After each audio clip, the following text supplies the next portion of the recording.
Hello students, एक बार फिर से आप सभी का स्वागत है। हम जो पढ़ रहे हैं फैट मेटाबॉलिज्म या लिपिड मेटाबॉलिज्म, उसका जो पार्ट 2 आज हम पढ़ेंगे। फर्स्ट जो हमने देखा था, फर्स्ट ऑफ ऑल, कि फैट जो मेटाबॉलिज्म होता है इसके अंदर दो चीज़ें होती हैं। एक तो होता है सिंथेसिस होता है, और एक जो होता है ब्रेकडाउन होता है। ठीक है ना। दो चीज़ें होती है। सिंथेसिस जो होता है फैटी एसिड्स का, ये चीज़ हम पढ़ चुके हैं। इसके लिए आप पिछली वीडियो में देख सकते हैं, डिस्क्रिप्शन में आपको लिंक दे दिया जाएगा। ठीक है। तो सिंथेसिस ऑफ फैटी एसिड हमने कंप्लीट कर लिया है। और ब्रेकडाउन जो है वो कैटाबॉलिक पथवे होता है, उसका जो पोर्शन है बीटा ऑक्सीडेशन, वो आज हम डिस्कस करेंगे। तो इसके बारे में चर्चा करते हैं हम कि क्या होता है। तो बीटा ऑक्सीडेशन जो है ये आपका कैटाबॉलिक पथवे ऑफ फैट्स है। ठीक है ना। कैटाबॉलिक पथवे है यानी अपचयी प्रक्रिया है ये, जिसमें क्या होता है, ब्रेकडाउन होता है। फेट जो होता है या जो लिपिड है जिसको ट्राइग्लिसराइड भी कहते हैं, ये दो चीज़ों से मिलकर बनता है। ठीक है। इसमें एक तो होता है आपका ग्लिसरॉल होता है। क्या होता है? ग्लिसरॉल। और दूसरा होता है आपके फैटी एसिड्स होता है। कितने फैटी एसिड्स होते हैं? तो 3 फैटी एसिड्स होते हैं और एक ग्लिसरॉल का मॉलिक्यूल होता है। और इस तरीके से आपकी फैट या ट्राइग्लिसराइड, जिसको लिपिड भी कहते हैं, ये बनती है। और इनके बीच में जो बॉन्ड होता है वो होता है एस्टर बॉन्ड। कौन सा बॉन्ड होता है? Ester bond. अब आगे डिस्कस करते हैं कि बीटा ऑक्सीडेशन क्या है। तो beta oxidation catabolic pathway of fat है, अपचयी प्रक्रिया है, जो फ्री फैटी एसिड्स होते हैं। ठीक है। इसमें फैटी एसिड्स का क्या हो रहा है? ब्रेकडाउन हो रहा है। ब्रेकडाउन से फैटी एसिड से क्या बनेगा? एसिटाइल कोएंजाइम ए बनता है। क्या बनता है? Acetyl coenzyme A. और क्या हो रहा है? इनका ऑक्सीडेशन हो रहा है, या इसको हम कह सकते हैं ये ब्रेकडाउन हो रहा है। क्या हो रहा है? ब्रेकडाउन। तो लिपिड किससे मिलकर बने हैं? ट्राइग्लिसराइड किससे मिलकर बने हैं? ग्लिसरॉल। और फैटी एसिड कितने होते हैं इसमें? 3 फैटी एसिड के मॉलिक्यूल्स होते हैं। फैटी एसिड्स क्या हैं, इसका स्ट्रक्चर क्या होता है, ये चीज़ हम लास्ट क्लास में देख चुके हैं। फिर से एक बार डिस्कस करते हैं। फैटी एसिड जो है इस तरीके से लंबी कार्बन की क्या होती है, बहुत सारी चेन होती है। मैं कुछ बना पाया हूँ, लेकिन आगे और हम क्या करेंगे, इसको जोड़ते जाएंगे। और इसको मैंने इस तरीके से भी लिखा है कि प्रत्येक जो बिंदु है जो दिख रहा है डॉट, वो डॉट आपका क्या है? कार्बन है। क्या है आपका? कार्बन है। और ये जो कार्बन है उसमें हाइड्रोजन बैलेंस नहीं किए हैं। कार्बन की वैलेंस के अनुसार आप इन पर क्या कर सकते हैं? हाइड्रोजन को बैलेंस कर सकते हैं। ये जो आपको दिख रही है वो है फैटी एसिड का स्ट्रक्चर है, जिसमें लास्ट में ये जो एक ग्रुप जुड़ा हुआ है COOH। ठीक है ना। इस समूह को कार्बोक्सिलिक समूह कहते हैं। ठीक है ना। ये एसिडिक समूह होता है जो फैटी एसिड के अंतिम कार्बन पर जुड़ा हुआ होता है। अब देखिएगा, इसको बीटा ऑक्सीडेशन ही क्यों कहते हैं? बीटा ऑक्सीडेशन कहने का कारण होता है कि ये जो कार्बोक्सिलिक समूह है, ये जिस कार्बन से जुड़ा हुआ है, ठीक है ना, उस कार्बन को हम अल्फा कार्बन कहते हैं। कौन सा कार्बन कहते हैं? Alpha carbon. और सेकंड जो कार्बन होता है उसको हम कहते हैं बीटा कार्बन। क्या कहते हैं? Beta carbon. और यहाँ पर अल्फा और बीटा के बीच में जो बॉन्ड है, इस बॉन्ड पर ब्रेकडाउन होता है। ठीक है ना। कैटालाइसिस जो प्रक्रिया हो रही है, प्रोसेस हो रही है, ये बीटा और अल्फा कार्बन के बॉन्ड पे हो रही है। और ये बॉन्ड क्या होता है? टूटता है। इसलिए इसको बीटा ऑक्सीडेशन भी कहा जाता है। ठीक है ना। तो ये प्रोसेस बीटा ऑक्सीडेशन क्यों कहलाई जाती है? क्योंकि बीटा कार्बन जो होता है उस पर ये प्रोसेस होती है, वही इसका ब्रेकडाउन होता है। अब आगे बात करें, ये चीज़ किसने बताई? तो 1904 में फ्रेंज ज्नूप ने बताया कि फैटी एसिड जो होते हैं अपने कार्बोक्सिल सिरे की 2 कार्बन इकाइयों के साथ क्या हो जाते हैं? विघटित हो जाते हैं। इसकी स्प्लिटिंग हो जाती है, ब्रेकडाउन हो जाते हैं। 2 कार्बन इकाइयाँ कौन कौन सी? अल्फा और बीटा। ठीक है। और ये जो ब्रेकडाउन होता है वो कहलाता है बीटा ऑक्सीडेशन। और ये बीटा कार्बन पर होता है। ठीक है। कहाँ होता है? बीटा कार्बन पर होता है, इसलिए इसको बीटा ऑक्सीडेशन कहा जाता है। तो बीटा कार्बन कौन सा है? मैंने बता दिया कि ये तो फर्स्ट कार्बन हो गया। ठीक है ना। ये जो है वो अल्फा कहलाता है, और ये कहलाता है बीटा कार्बन।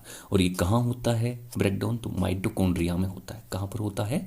माइटोकॉन्ड्रिया में। और ये ऑक्सीडेज एंजाइम के द्वारा इसको इंडक्ट किया जाता है, इसको प्रेरित किया जाता है। तो इसको प्रेरित करने वाला जो एंजाइम है वो है आपका ऑक्सीडेज एंजाइम। ये जो बीटा ऑक्सीडेशन है इसके 5 स्टेप्स होती हैं। कितने स्टेप्स होती हैं? 5 स्टेप्स होती हैं। फर्स्ट होता है एक्टिवेशन, कि जो फैटी एसिड्स आप काम में ले रहे हो उस फैटी एसिड का पहले तो क्या किया जाएगा? एक्टिवेशन किया जाएगा, उसको सक्रिय किया जाएगा। दूसरा उसका डिहाइड्रोजनेशन होता है। डिहाइड्रोजनेशन का मतलब ये होता है कि हाइड्रोजन निकल जाता है उसमें से। Removal of hydrogen is called as a dehydrogenation. ठीक है। इसी को हम ऑक्सीडेशन भी कहते हैं। ठीक है। आपने ऑक्सीकरण अपचयन या अभिक्रियाएं 10वीं क्लास में भी पढ़ी होंगी। थर्ड जो है वो है हाइड्रेशन। हाइड्रेशन मतलब वाटर मॉलिक्यूल ऐड होता है, ठीक है ना, तो addition of water molecule is called as the hydration. Next जो फोर्थ होती है वो वापस क्या होता है, अगेन डिहाइड्रेशनेशन होता है, ठीक है। और फिर होती है क्लीवेज होता है, थायलॉइडिक क्लीवेज होता है जिसको थायोलाइसिस भी कहा जाता है। तो हम इसको वन बाय वन पढ़ेंगे कि ये 5 स्टेप जो होती हैं जिसमें बीटा ऑक्सीडेशन हो रहा है और फैटी एसिड किसमें ब्रेकडाउन हो रहा है एसिटाइल को एंजाइम ए में कन्वर्ट हो रहा है। किसमें कन्वर्ट हो रहा है, एसिटाइल को एंजाइम में। और यहाँ पर एक फैटी एसिड जो है पाल्मिटिक एसिड, उसकी चर्चा हम करेंगे, जो 16 कार्बन चेन का बना होता है जिसमें कार्बन के 16 अणु होते हैं। तो स्टेप फर्स्ट है एक्टिवेशन, कि जो फैटी एसिड हम काम में ले रहे हैं इसको एक एंजाइम के द्वारा, जिसको थायोकाइनेज एंजाइम कहते हैं, ये एक एंजाइम नहीं है, ग्रुप ऑफ एंजाइम है, बहुत सारे एंजाइम होते हैं उसके, ठीक है ना।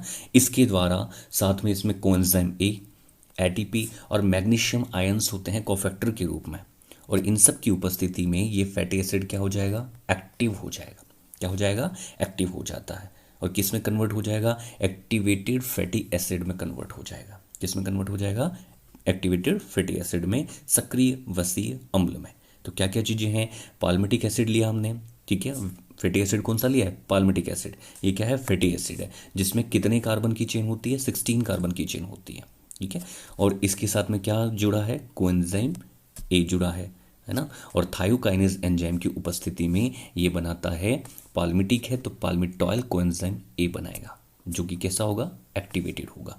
और इस में एक एटीपी जो होती है वो खर्च हो जाती है, ठीक है। और किस में कन्वर्ट हो जाती है, एएमपी में। एटीपी ये ऊर्जा की मुद्रा है, करेंसी ऑफ एनर्जी एटीपी है, ठीक है ना। और एटीपी एडिनोसिन ट्राइफॉस्फेट, इसमें फॉस्फेट की कितने ग्रुप होते हैं, 3 समूह होते हैं, ठीक है। और ये 3 समूह में से 2 तो यूज में ले लिए जाते हैं, एक ही बचता है, इसलिए इसको क्या कहते हैं, एडिनोसिन मोनोफॉस्फेट कहते हैं। क्या कहते हैं, मोनोफॉस्फेट। तो आपने सुना होगा एडिनोसिन मोनोफॉस्फेट यानी एक फॉस्फेट समूह होता है, एडिनोसिन डाइफॉस्फेट 2 होते हैं, और एडिनोसिन ट्राइफॉस्फेट 3 समूह होते हैं। तो ये पायरोफॉस्फेट के रूप में क्या हो जाता है, इसमें से अलग हो जाता है। अब नेक्स्ट आगे बात करते हैं कि फैटी एसिड क्या क्या हो गया, एक्टिवेशन हो गया। और एक्टिवेशन की क्रिया कहाँ हुई है, माइटोकॉन्ड्रिया की जो आउटर मेम्ब्रेन है, जो बाहर की झिल्ली है, उस पर फैटी एसिड क्या हो गए, एक्टिव हो गए। अब आगे की जो प्रोसेस है वो कहाँ होगी, माइटोकॉन्ड्रिया की मैट्रिक्स में होगी। जो माइटोकॉन्ड्रिया आपने देखा होगा कि माइटोकॉन्ड्रिया जो होता है इस तरीके से क्रिस्टी होते हैं इसके अंदर, और यहाँ पर मैट्रिक्स भरा हुआ होता है। क्या भरा हुआ होता है, मैट्रिक्स। और माइटोकॉन्ड्रिया के बारे में आपको पता हो कि डबल लेयर्ड होता है। कैसा होता है, डबल लेयर्ड होता है। तो बाहरी मेम्ब्रेन पर तो क्या हो गया, एक्टिवेशन हो गया। अब अंदर जाना पड़ेगा मैट्रिक्स में, मैट्रिक्स को पार करने के लिए इनर मेम्ब्रेन को भी पार करना होगा, ठीक है ना। तो अब इनर मेम्ब्रेन को ये फैटी एसिड क्या कर सकता है, पार नहीं कर सकता है। तो लंबी श्रृंखला वाली ये जो एसिटाइल कोएंजाइम ए जुड़ गया है इसमें, ठीक है ना, तो ये माइटोकॉन्ड्रियल झिल्ली को क्या कर सकते हैं, पार नहीं कर सकते, ये परमेबल नहीं होते हैं। और नहीं होते हैं तो इसके लिए ये जो इनर माइटोकॉन्ड्रियल मेम्ब्रेन होती हैं उसमें कुछ ट्रांसपोर्टर होते हैं, जैसे कार्निटाइन वगैरह होते हैं। ये ट्रांसपोर्टर होते हैं जो क्या करते हैं, इसको अंदर ले जाते हैं। कहाँ ले जाते हैं, माइटोकॉन्ड्रिया की इनर मेम्ब्रेन में ले जाते हैं। तो पहली प्रोसेस क्या हो गई, एक्टिवेशन। कौन सी हो गई, एक्टिवेशन। तो हमने इसमें क्या किया, हमने फैटी एसिड को क्या किया, एक्टिव किया है, ठीक है ना। और वो कहाँ पहुंच गया है, आपकी माइटोकॉन्ड्रिया की मेम्ब्रेन के अंदर, इनर मेम्ब्रेन के अंदर। अब आगे देखते हैं हम क्या होता है। तो आगे जो स्टेप 2 आ रही है आपकी, वो स्टेप 2 जो है उसमें डिहाइड्रोजनेशन होता है। क्या होता है, डिहाइड्रोजनेशन होता है। इसको डिहाइड्रोजनेशन को हम ऑक्सीडेशन भी कह सकते हैं, ठीक है। इसमें होगा क्या, रिमूवल ऑफ हाइड्रोजन, यानी हाइड्रोजन निकल जाएगा। तो ये जो एक्टिवेटेड फैटी एसिड है जिसका मैंने फॉर्मूला यहाँ पर लिख दिया है, आर मीन्स होता है एल्किल समूह है, मतलब ये चेन लंबी है, ठीक है ना। ये कार्बन की चेन क्या है, लंबी है। मैंने 2 तक यहाँ पर शो किया है, आगे की आप खुद समझ जाइएगा। और यहाँ पे मैंने पाल्मिटिक एसिड लिया था, तो ये कार्बन की चेन कितनी लंबी है, 16 कार्बन वाली है। कितने कार्बन वाली है, 16 कार्बन वाली। क्लियर। अब आगे बढ़ते हैं। ये जो एक्टिवेटेड फैटी एसिड हमने लिया है, ठीक है। फैटी एसिड में देखिए ये जो है कार्बन की एल्किल समूह हो गया, ये आपका जो COOH वाला ग्रुप था, COOH वाला, ठीक है। इसमें से अल्कोहल ग्रुप क्या हो जाता है, निकल जाता है, और उसकी जगह क्या जुड़ जाता है, आपका कोएंजाइम ए जुड़ जाता है। और किसके थ्रू जुड़ता है, वाया सल्फर। किसके थ्रू जुड़ता है? सल्फर के थ्रू जुड़ता है, इस सल्फर के थ्रू। ये सल्फर क्या कर रहा है? इसको कोएंजाइम ए को जोड़ रहा है यहाँ पर, ठीक है। अब यहाँ पर जो एंजाइम है जो हाइड्रोजन डीहाइड्रोजनेशन, हाइड्रोजन को निकाल रहा है, तो हाइड्रोजन को निकालने के लिए जो एंजाइम है वो याद रह जाएगा, सिंपल सा है, बिल्कुल आसान है, डीहाइड्रोजिनेज एंजाइम। कौन सा है? डीहाइड्रोजिनेज। डी मतलब बाहर निकालना किसको? हाइड्रोजन को, और एज हमेशा हर एंजाइम के पीछे लगता है, ठीक है ना। लाइपेज है ना, एमाइलेज आपने सुना होगा, तो ये सारे क्या है? एंजाइम के पीछे एज लगता है। तो डीहाइड्रोजिनेज यानी हाइड्रोजन को निकालने के लिए जो एंजाइम होता है वो होता है डिहाइड्रोजन। और इसमें एक एफ जो होता है वो FADH2 में कन्वर्ट हो जाता है, ये हाइड्रोजन उसमें जुड़ जाता है, ठीक है। और यहाँ पर देखिएगा, अब हाइड्रोजन यहाँ पर निकल गया यहाँ से, ठीक है। ये हाइड्रोजन जब निकला तो यहाँ पर जो एक हाइड्रोजन यहाँ से निकलेगा, एक हाइड्रोजन यहाँ से निकलेगा, तो ये CH और CH बचेगा, ठीक है।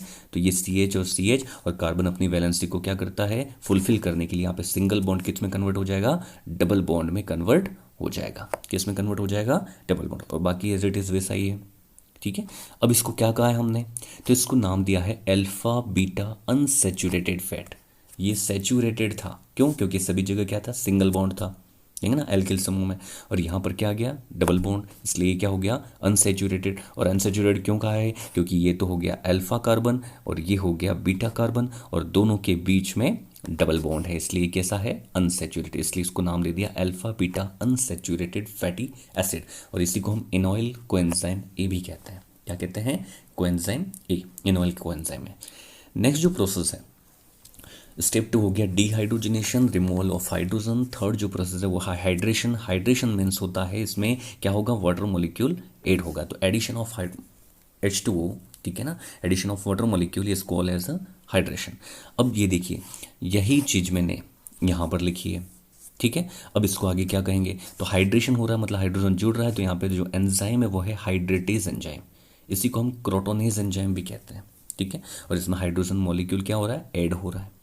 अब ऐड होगा तो कहाँ होगा? ठीक है, अब ये जो कार्बन है एक तो इस कार्बन पर जुड़ेगा और एक इस कार्बन पर हाइड्रोजन जुड़ेगा, ठीक है। और जब कार्बन की चारों वैलेंसी कंप्लीट हो गई तो डबल बॉन्ड किस में कन्वर्ट हो जाएगा? सिंगल बॉन्ड में। तो देखिएगा यहाँ पर यही है, एक OH समूह यहाँ जुड़ा और हाइड्रोजन कहाँ जुड़ा? यहाँ जुड़ा, और कार्बन डबल बॉन्ड किस में कन्वर्ट हो गया? सिंगल बॉन्ड में। और सिंगल बॉन्ड हो गया तो ये कैसा हो गया? सैचुरेटेड हो गया, वापस कैसा हो गया? सैचुरेटेड। और ये OH समूह कौन से कार्बन पर जुड़ा हुआ है बता सकते हैं आप? ये हो गया फर्स्ट, ये हो गया अल्फा और ये हो गया बीटा, इसलिए इसको क्या नाम दे दिया? Beta hydroxy activated fatty acid, ठीक है ना। क्या नाम दे दिया? Beta hydroxy activated fatty acid. Clear? तो थर्ड प्रोसेस हो गई हाइड्रेशन की। कौन सी हो गई? हाइड्रेशन। तो इसमें हमने क्या किया? वाटर मॉलिक्यूल को ऐड कर दिया। अब फोर्थ जो प्रोसेस है आपकी, उसमें देखिएगा, इसमें यही चीज हम जो beta hydroxy activated fatty acid में यहाँ पर लिख दिया है, ठीक है। अब डीहाइड्रोजिनेशन अगेन होता है, पहले डीहाइड्रोजिनेशन हुआ था, अब फिर से डिहाइड्रोजनेशन हो रहा है, ऑक्सीडेशन हो रहा है, मतलब क्या होगा? फिर से हाइड्रोजन निकल जाएगा, है ना। और हाइड्रोजन निकलेगा तो कहाँ से निकलेगा? तो एक हाइड्रोजन तो इस OH समूह के H से निकलता है और एक हाइड्रोजन यहाँ से निकलता है, तो दो हाइड्रोजन यहाँ से निकल जाते हैं, ठीक है। तो हाइड्रोजन जब निकलेगा तो कार्बन अपनी वैलेंसी को कंप्लीट करने के लिए, ठीक है ना, क्या करेगा? ऑक्सीजन के साथ डबल बॉन्ड बनाएगा, है ना। और बाकी एज इट इज वैसा के वैसा ही है। क्लियर? तो यहाँ पे क्या निकल गया? हाइड्रोजन निकल गया और NAD फिर से यूज में आ रहा है और NADH2 में कन्वर्ट हो रहा है। क्या निकल रहा है? हाइड्रोजन निकल रहा है। अब इसको देखिए, ये जो है आपका अल्फा कार्बन है ये, और ये आपका बीटा कार्बन है, और बीटा कार्बन पर कौन सा ग्रुप आ गया? कीटोन ग्रुप आ गया, कीटोनिक ग्रुप है, इसलिए इसको नाम दे दिया beta ketonic activated fatty acid. क्या नाम दे दिया? Beta keto activated fatty acid. तो फोर्थ स्टेप हो गई आपकी डीहाइड्रोजनेशन, यानी इसमें क्या हो गया? हाइड्रोजन का निकलना, ठीक है ना। अब स्टेप जो 5 है वो है आपकी थायोलाइटिक क्लीवेज। अब ये जो beta keto activated fatty acid है, ठीक है ना, ये यहीं पर है, ठीक है। और इसमें से ये जो बॉन्ड है, ये वाला जो बॉन्ड है ना, ये बॉन्ड यहाँ से टूटता है ना, यहाँ से क्या होगा? ब्रेक डाउन होगा। और यहाँ से जो ब्रेक डाउन होता है तो यहाँ का जो बाकी का जो पार्ट है ये वाला, ठीक है ना, वो तो आपका कहलाता है एसिटाइल कोएंजाइम ए, और बाकी का जो पार्ट है उसमें एक कोएंजाइम ए जुड़ जाता है और थायोलाइटिक क्लीवेज है, ठीक है। तो यहाँ पे एंजाइम है थायोलेज एंजाइम। कौन सा एंजाइम है? थायोलेज एंजाइम। वैसे डिहाइड्रोजनेशन हुआ था तो डिहाइड्रोजनोज एंजाइम था, ठीक है ना। अब देखिएगा, ये जो यहाँ से ब्रेकडाउन हुआ और यहाँ पे कोएंजाइम ए जुड़ गया, तो इसके साथ में वापस कोएंजाइम ए जुड़ गया, किसके थ्रू? सल्फर के थ्रू, है ना। और ये कितने हो गए? पहले 16 कार्बन की चेन थी। कितनी कार्बन की चेन थी? 16 कार्बन की थी। उसमें से ये जो पार्ट है वो हो गया ये वाला, जिसको हम क्या कहते हैं? Acetyl coenzyme A. कितने कार्बन वाला है? 2 कार्बन वाला। तो इसमें से 2 निकल गए, कितने बचे? 14 कार्बन की चेन। कितने कार्बन की चेन बची? 14 कार्बन की, ठीक है।